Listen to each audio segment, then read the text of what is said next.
Seorang pria yang tersesat di pulau terpencil, dia membangun sebuah tempat perlindungan kecil dari dahan-dahan dan kayu yang ia temukan. Pria itu menggali lubang untuk menancapkan tiang-tiang fondasi. Dia menggunakan pisau kecil untuk memperkuat posisi tiang dengan menimbun tanah di sekelilingnya. Dia melanjutkan dengan menancapkan beberapa tiang kayu lainnya dalam formasi melingkar. Dia membawa beberapa dahan kayu yang panjang dan melingkarkannya di antara tiang-tiang untuk membuat kerangka dinding. Pria itu memotong dan membengkokkan dahan-dahan agar pas dengan kerangka melingkar, dan mengikatnya erat dengan kawat. Dia menggunakan catut besi untuk memotong kelebihan kawat, memastikan kerangka yang melingkar itu stabil dan kuat. Dia mulai menyusun kerangka atap, menancapkan dahan-dahan dari tiang ke titik pusat, membentuk struktur seperti kubah. Pria itu terus membangun atap dengan menambahkan lebih banyak dahan, menyusunnya secara melingkar dari pusat ke tepi, menciptakan pola seperti jaring laba-laba. Dia kembali ke dinding, memotong dan memasang dahan-dahan horizontal di antara tiang-tiang untuk memperkuat struktur. Saat matahari terik menyinari dahan-dahan di atasnya, polanya terlihat begitu jelas. Setiap potongan dan penyesuaian adalah bukti bahwa dia tidak akan menyerah. Dalam kesunyian hutan, ia terus membangun, mengubah potongan-potongan kayu menjadi sebuah dinding rumah, dan harapan menjadi kenyataan. Pria itu dengan gigih berusaha menciptakan tempat perlindungan yang kokoh, selangkah demi selangkah, menggunakan apapun yang tersedia di alam liar. Setelah fondasi dan kerangka utama selesai, pria itu melanjutkan pembangunan dengan langkah-langkah yang lebih detail, menyempurnakan tempat tinggalnya menjadi sebuah pondok yang kokoh. Dimulai dengan melengkapi dinding untuk perlindungan dari alam. Pria itu memungut tumpukan kayu yang sudah ia kumpulkan. Dengan teliti, ia memotong setiap potongan kayu dan menyisipkannya di antara tiang-tiang fondasi, satu persatu, menciptakan dinding melingkar yang rapat. Setiap potongan kayu yang terpasang menambah rasa aman, membentuk sebuah perisai dari panas matahari dan hembusan angin.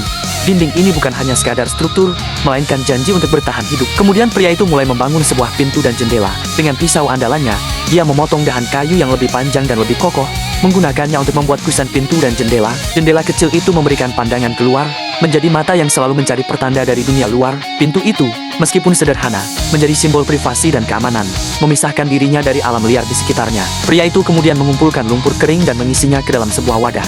Ia mencampurkan air ke dalamnya, mengaduknya hingga menjadi adonan kental yang sempurna. Dengan tangan kosong yang sudah terbiasa dengan kerasnya pekerjaan, ia mengoleskan lumpur itu di antara celah-celah dinding. Setiap olesan lumpur menutup celah, memperkuat struktur, dan menjadikan pondok itu tempat yang sempurna untuk berlindung. Debu dan kotoran dari lumpur menempel di tangannya.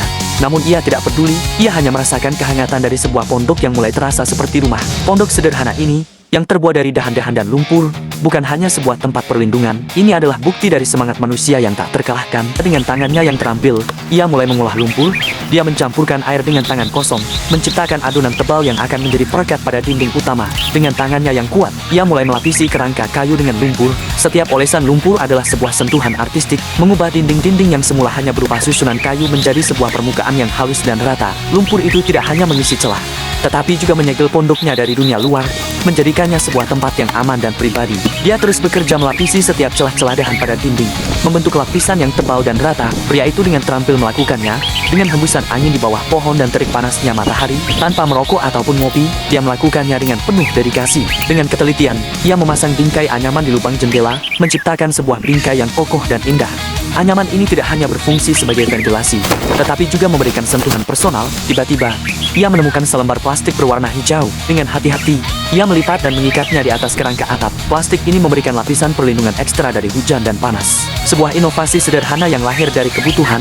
Dia kembali melapisi dinding dengan lumpur untuk mengisi celah permukaan dinding yang belum tertutup. Setelah itu, pria tersebut keluar dari pondoknya dan menuju ke sungai. Pria itu berdiri di tepi sungai yang mengalir tenang. Tanpa ragu, ia memotong beberapa rumpun rumput yang tumbuh subur di sana. Rumpun-rumpun itu, yang semula tampak biasa, kini menjadi bahan baku untuk sebuah mahakarya. Ia membawanya kembali ke pondoknya, beban di pundak yang terasa ringan karena didorong oleh tujuan. Di depan pondok, ia menyusun tumpukan rumput, memilih setiap helainya dengan hati-hati. Dengan pisau yang sama, ia merapikan rumpun-rumpun itu, memastikan ukurannya pas. Setiap potongan adalah bagian dari sebuah pola yang teratur, sebuah kesempurnaan yang ia ciptakan di tengah ketidakpastian. Setelah atap selesai, ia beralih ke bagian dalam pondok. Ia membawa sebuah batang kayu besar ke dalam, memotongnya menjadi dua, dan menyisipkannya di dekat pintu.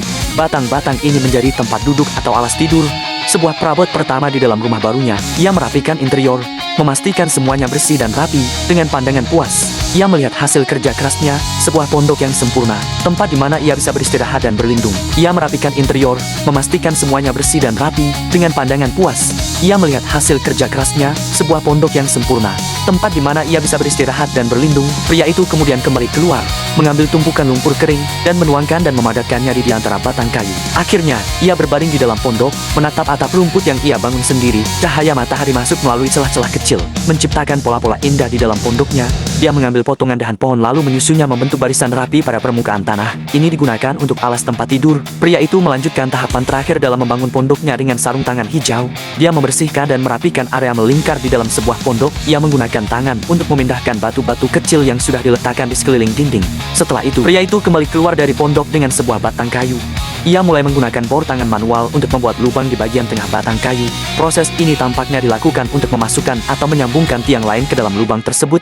Sebagai bagian dari struktur pondok, pria itu memotong dan merapikan batang kayu yang telah dilubangi. Selanjutnya, ia memindahkan batang kayu lain ke dalam pondok, menggunakannya sebagai tiang untuk kerangka pintu. Pria itu masuk ke dalam pondok, mengebor dan memasang tiang di bagian atas bingkai pintu. Ia memastikan tiang tersebut terpasang dengan kuat, melengkapi struktur pintu dan memberikan dukungan tambahan pada atap. Ia memotong bambu dengan alat pemotong khusus. Potongan-potongan bambu ini kemudian disusun secara vertikal untuk membentuk pintu dan dinding yang terpasang di bagian depan pondok.